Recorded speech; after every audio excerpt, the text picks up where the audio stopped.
Stringsters, this is Kathy here with VirtuallyStrings, and I'm coming today with another video for Fundamentals of Violin. Okay, so in this particular video we are going to look at pizzicato. And the last we looked at how to bow, which is also known as arco, and in this video we're going to learn how to pizzicato on the violin or pluck.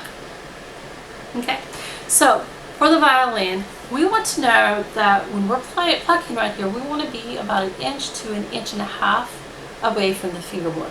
We're not going to pluck right here because right here there's too much tension. If we pluck down here, we're not going to have enough sound. So when we pluck right here, there's just the right amount of tension and the right amount of sound. So again, we want to go about 1 inch to 1.5 inches in from the end of the fingerboard.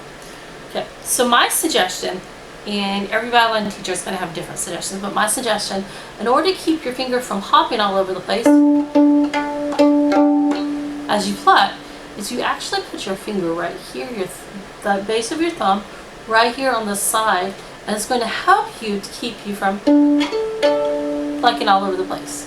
Okay, so I just usually do. Sometimes I'll tuck it underneath there, but if you put it right here,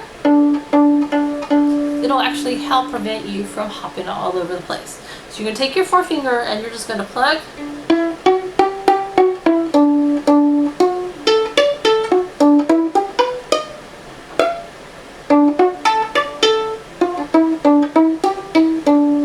Okay, just like that. So you're just going to pluck right there about 1 inch to 1.5 inches.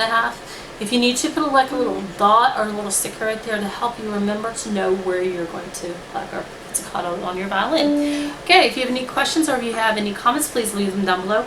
As always, if you have any suggestions yourself on how to pizzicato on the violin, feel free to leave them down below. And feel free to like, subscribe, share this video with others, and ring that bell down below so you receive videos, or so you'll receive notifications of when my videos come out. Have a great day, and I will see you next time.